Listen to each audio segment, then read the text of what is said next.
Birkaç gün önce Stuttgart'a transfer olan Tim van der Leyen'i konuşmuştuk.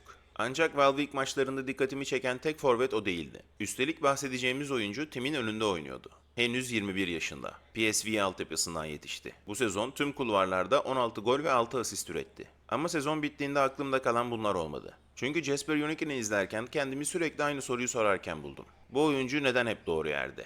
İlk başta ben de bunun tesadüf olduğunu düşündüm. Sonra pozisyon alma dedim. Ama sezon sonuna doğru bunun biraz daha fazlası olduğunu fark ettim. Ve bugün neden böyle düşündüğümü anlatmaya çalışacağım. Tim Van der Leyen videosunda ceza sahasındaki hareketliliğinden uzun uzun bahsetmiştik. Ancak Jesper Jonekken'in yaptığı şey biraz farklı. Tim'in en büyük yeteneği alan yaratmak. Jonekken'in en büyük yeteneği ise alanı bulmak. İkisi de pozisyon alma konusunda yaşlarına göre oldukça başarılı forvetler. Ama bunu aynı şekilde yapmıyorlar. Mesela şu pozisyona bakın. Cleonise ortaya açıyor. Savunmacı topu kontrol etmek için pozisyonunu almış durumda. Hatta ilk bakışta tehlike geçmiş gibi görünüyor.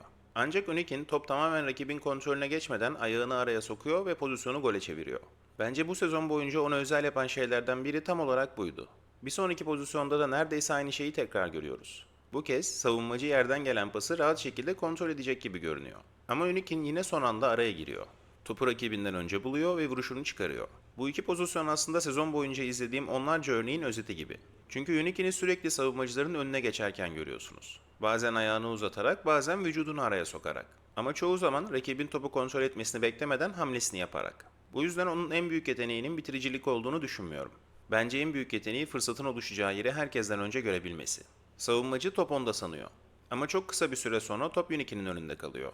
Ve bir golcü için bundan daha değerli çok fazla özellik yok. Çünkü bazı forvetler fırsatları değerlendirerek gol atar. Jesper Joneken ise çoğu zaman o fırsatın içine herkesten önce girmeyi başarıyor. İlk bölümde savunmacıların kontrol edeceğini düşündüğü toplara nasıl ulaştığını görmüştük. Hava toplarında da benzer bir durum var.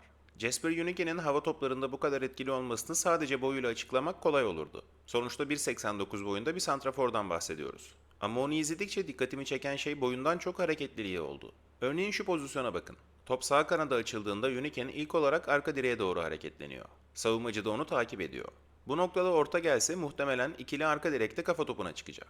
Ancak orta açılacağı anda yön değiştiriyor. Bu kez ön direğe doğru hareketleniyor. Savunmacı ise ağırlığını çoktan diğer tarafa vermiş durumda. Aradaki küçücük fark bile ona avantaj sağlıyor. Ve altı pas çizgisinden kafa vuruşunu yapıyor. Evet, pozisyon gol olmuyor. Ama bence bu bölümün en iyi örneklerinden biri. Çünkü burada gördüğümüz şey sadece hava hakimiyeti değil, doğru zamanda yapılan bir hareketlenme. Ve bu sezon boyunca benzer örneklerle sürekli karşılaştım. Çoğu santrafor hava toplarında fiziksel üstünlük kurarak tehlike yaratır. Yöneken ise çoğu zaman savunmacının bulunduğu yeri değil, topun geleceği yeri hareketleniyor. Bu nedenle ön direkte de tehlikeli, arka direkte de. Hatta bazen savunmacının arkasında başlamasına rağmen yine de kafa vuruşunu yapabiliyor. Bu yüzden onu izlerken dikkatimi çeken şey hava toplarını kazanması değil, o hava toplarına nasıl ulaştığı oldu. Zaten istatistikler de bunu destekliyor. Bu sezon maç başına 4.2 hava topu ve %67'sini kazanmış durumda. Attığı 14 golün 5'i de kafa vuruşlarından geldi. Ancak dediğim gibi bence rakamlarını anlattığından daha ilginç olan şey bu kafa vuruşlarının çoğuna nasıl ulaştığı. Çünkü birçok pozisyonda savunmacı doğru yerde gibi hissediyorsunuz. Ama orta açıldığında ya da top havalandığında ilk dokunan oyuncu bir şekilde yine Unikin oluyor. Birçok oyuncu hava topunu kazanmaya çalışır. Jesper Unikin ise önce topun geleceği noktaya ulaşmaya çalışıyor. Bu yüzden birçok kafa vuruşunda savunmacıdan daha güçlü ya da daha uzun görünmese bile topa ilk dokunan oyuncu olmayı bir şekilde başarıyor. Ve bence onu hava toplarında bu kadar tehlikeli yapan şey tam olarak bu. İlk iki bölümde Jesper Joneken'in golcülüğünden bahsettik. Ceza sahasında doğru yerde olması, hava toplarındaki etkinliği ve bitiriciliği zaten dikkat çeken özellikleri. Ancak onu izledikçe dikkatimi çeken bir şey daha oldu. Mesela şu pozisyona bakın. Kaleciden gelen uzun topu orta sahaya kadar gelip karşılıyor. Üstelik rakip kaleye sırtı dönük. Bu pozisyonda topu kontrol etmeye çalışıp takımını ileri taşımayı tercih edebilirdi. Ancak top yere inmeden tek kafa vuruşuyla savunma arkasına bırakıyor ve takım arkadaşı kaleciyle karşı karşıya kalıyor. Bu pozisyonun benim için ayrı bir önemi daha var. Sezonun 13. haftasında oynanan Cambur maçını izliyordum. Valve 2 zaten takip ediyordum ama Jesper Joneken henüz not ettiğim bir oyuncu değildi. İşte bu pozisyonu gördüğüm gün notlarıma ilk kez adını yazdım. Çünkü rakip kaleye sırtı dönük bir santraforun top yere inmeden böyle bir pası görmesi ve uygulaması çok sık karşılaştığınız bir şey değil. Joneken yaratıcı bir santrafor değil. Tim gibi çalımlı adam eksiltebilen bir oyuncu da değil. Ancak oyunu doğru oynuyor. Ve bu yüzden onu izlerken sadece attığı gollere odaklanmıyorsunuz. Oyun sıkıştığında, takımının yardıma ihtiyacı olduğunda bağlantıya yaklaştığını görüyorsunuz. Rakip baskıyı arttırdığında pas istasyonu oluyor. Hücumun yön değiştirmesi gerektiğinde doğru tercih yapıyor. Bu durum sadece bağlantıya geldiği pozisyonlarda da karşımıza çıkmıyor. Şut çekebileceği pozisyonlarda bile daha avantajlı durumdaki takım arkadaşını görebiliyor. Mesela burada kaleciyle karşı karşıya kalıyor. Birçok santrafor bu pozisyonda golü kendi hanesine yazdırmaya çalışırdı. Yunikin ise kalecinin üstünden aşırtıp topu boş durumdaki Küster'a bırakıyor. Ve ona da boş kaleye golü atmak kalıyor. Belki bu pozisyonda asist yazan şey son pas. Ama bence değerli olan karar. Çünkü doğru tercihi yapmak her zaman zor olanı yapmak kadar dikkat çekmiyor. Ancak takım oyununa katkı sağlamak açısından çoğu zaman çok daha değerli olabiliyor. Bu yüzden onun bağlantı oyununu izlerken sürekli asist sayılarına bakmıyorum. Daha çok verdiği kararlarla ilgileniyorum. Çünkü çoğu pozisyonda yaptığı şey az önce dediğim gibi zor olanı değil doğru olanı seçmek. Ve özellikle ceza sahası içinde yaşayan bir santrafor için bu oldukça değerli bir özellik. Sonuç olarak Jesper Unikin'i izlerken beni etkileyen şey yalnızca attığı goller olmadı.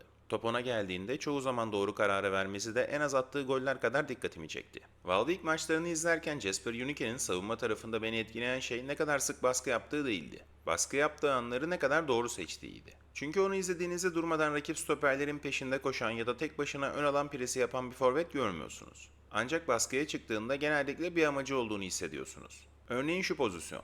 Rakip savunmacı topu rahat şekilde kullanacak gibi görünüyor. Ancak Unikin doğru anda baskıya çıkıyor. Savunmacıyı hata yapmaya zorluyor ve topun yönünü değiştiriyor. Birkaç saniye önce rakipte olan top bir anda Valvik'in hücumuna dönüşüyor. Pozisyon golle sonuçlanmıyor. Ama bence burada önemli olan şey baskının kendisinden çok zamanlaması. Ve sezon boyunca buna benzer örneklerle çok sık olmasa da karşılaşıyoruz. Rakibin rahat çıkmasını engellediği de hatalı pasa zorladığı da oluyor. Bazen de takımının topu çok daha önde kazanmasına yardımcı oluyor. Bu yüzden onun savunma katkısını değerlendirirken yalnızca top çalma sayılarına bakmak yeterli olmayabilir. Çünkü yaptığı bazı baskılar istatistik kağıdına doğrudan top kazanımı olarak yazılmasa bile rakibin planını bozabiliyor. Bu bölümdeki en iyi örnekse bence şu pozisyon. Bu kez baskıya çıkıyor ve topu doğrudan kazanıyor. Ama işini burada bırakmıyor. Kafasını kaldırıyor ve takım arkadaşını görüyor. Birkaç saniye önce rakip savunmanın ayağında olan top bir anda gole dönüşüyor.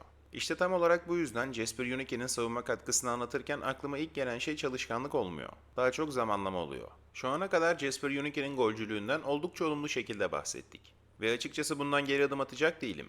Çünkü bir sezonda 14 gol atan bir santraforun bitiriciliğinin kötü olduğunu söylemek pek mantıklı olmaz. Ancak kusursuz olduğunu söylemek de aynı derecede yanlış olur. Örneğin bu pozisyonda ilk vuruş direkten dönüyor. Birçok oyuncu için pozisyon burada bitmiş olurdu. Ancak Unikin topu takip ediyor, seken topa çok kısa sürede reaksiyon veriyor ve akrobatik bir vuruşla golü buluyor. İşte bu tarz pozisyonlarda tam bir golcü refleksi görüyorsunuz. Ceza sahasında topun nereye düşeceğini sezebildiğinden bahsetmiştik. Ve fırsat ortaya çıktığında çok kısa sürede reaksiyon verebiliyor. Ancak sezon boyunca bunun tam tersini gördüğümüz pozisyonlar da oldu. Mesela burada savunma arkasına sarkıyor. Kaleciyle karşı karşıya kalıyor.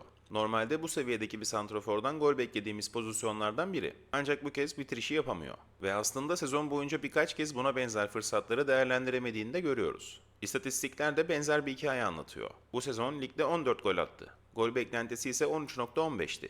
Yani genel tabloya baktığımızda fırsatları beklenen seviyede değerlendirdiğini söyleyebiliriz. Ancak işin diğer tarafında 14 kaçan büyük şans görüyoruz. Bu da bize Jesper Unikin'in hala daha fazla skor üretebilecek bir oyuncu olduğunu gösteriyor. Ayrıca bitiriciliğini değerlendirirken yaşını da hesaba katmak gerekiyor. Çünkü henüz 21 yaşında olmasına rağmen bu sezon 14 gol üretmeyi başardı. Bu da temel seviyesinin zaten oldukça iyi olduğunu gösteriyor. Sorun gol atamaması değil, daha fazla gol atabilecek pozisyonları zaman zaman değerlendirememesi. Eğer 29 yaşında bir santrafor olsa ve aynı pozisyonları kaçırsa artık bunu atması lazım deriz. Ama 21 yaşındaki bir santrafor için mesele biraz farklı. Çünkü bunları atmaya başladığında seviye atlayacak bir oyuncudan bahsediyoruz. Jesper Unikin bugün bile iyi bir bitirici. Asıl soru birkaç yıl sonra ne kadar iyi bir bitirici olacağı. Jesper Unikin'in saha içindeki özelliklerinden uzun uzun bahsettik. Şimdi biraz da rakamların bize ne söylediğine bakalım. Öncelikle henüz 21 yaşında olduğunu tekrar hatırlatmak gerekiyor. Güncel piyasa değeri 800 bin euro ve 1.89 boyunda. Üstelik futbol gelişiminin neredeyse tamamını PSV sisteminin içinde geçirdi. Henüz 7 yaşındayken altyapısına katıldı ve o günden beri Hollanda'nın en önemli akademilerinden birinin parçası oldu. Bu sezonsa kiralık olarak Valvik formasıyla bütün kulvarlarda 39 maçta 16 gol ve 6 asist üretti. Bir santrafor için oldukça iyi bir sezon. İstatistiklerle dikkatimi çeken detaylardan biri de attığı gollerin tamamının ceza sahası içinden gelmesi. Bu da aslında video başından beri konuştuğumuz oyuncu profiliyle tamamen örtüşüyor. Unikin farkı uzaktan şutlarla yaratan bir forvet değil. Farkı ceza sahasının içinde yaratıyor. Bunun yanında 6 asist yaptı. ve takım arkadaşlarına 8 büyük şans hazırladı. Yani onu sadece gol atan bir santrafor olarak tanımlamak eksik kalabilir. Maç başına 32.8 kez topla buluşması da bunu destekliyor. Şu an adı Fortuna Sittard, Den Haag ve NAC Breda ile anılıyor. Ancak açıkçası ben Hollanda dışından kulüplerin de PSV kapısını çalmasına şaşırmam. Çünkü profili yalnızca Hollanda futboluna uygun bir profil değil. Özellikle Belçika, Danimarka, İsviçre ve Avusturya gibi genç santraforların gelişebildiği liglerde de kendine yer bulabileceğini düşünüyorum. Önümüzdeki sezonu nerede geçireceğini bilmiyoruz. Ama bildiğimiz bir şey var. O da Jesper Uniker'in artık kariyerinde bir sonraki adım atmaya hazır olduğu. Jesper Uniken'i ilk izlediğinizde gözünüze çarpan bir oyuncu olmayabilir. Çünkü onu özel yapan şey uzun mesafe deparları, çalımlar ya da sıra dışı teknik hareketler değil. Ancak maçları izledikçe oyunun kritik anlarında sürekli karşınıza çıktığını fark ediyorsunuz. Bir ikinci topta, bir hava topunda ya da ceza sahası içinde oluşan küçük bir boşlukta. Bu sezon attığı goller de biraz bunun sonucu. Çünkü o pozisyonları zorlayarak yaratan bir forvetten çok pozisyonların içine giren bir forvet. Belki bugün kusursuz bir santrafor değil. Belki bitiriciliğinde hala gelişmesi gereken noktalar var. Bu yüzden ben Jesper Uniken'i izlerken bugün olduğu oyuncudan çok birkaç yıl sonra olabileceği oyuncuyu düşünüyorum. Önümüzdeki sezon ister PSV'de kalsın ister bir başka takıma gitsin kariyerinin önemli bir dönemine giriyor. Şunu da belirtmek isterim, bu kanalda oyuncuların bütün özelliklerini anlatmaya çalışmıyorum. Daha çok dikkatimi çeken ve onlarda ilginç bulduğum yönlere odaklanıyorum. Jesper Uniken için de beni en çok etkileyen şey ceza sahası içindeki sezgileri ve oyunun doğru anlarında doğru yerinde olabilmesiydi. Belki birkaç yıl sonra çok daha üst seviyelerde izleyeceğiz. Belki bugün konuştuğumuz eksik yönlerini geliştirecek. Bunu şimdiden bilmek mümkün değil. Ama ben açıkçası bundan sonra atacağı adımları merakla takip edeceğim. Sanırım bu video ve Uniken için söyleyeceklerim bu kadar. Vaktini ayırıp buraya kadar izleyen, dinleyen herkese çok teşekkür ederim. Bana destek olmak isterseniz eğer abone değilseniz abone olabilir, oyuncuyu veya videoyu beğendiyseniz de bir beğeni bırakabilirsiniz. Bir sonraki videoya kadar kendinize çok iyi bakın, hoşça kalın.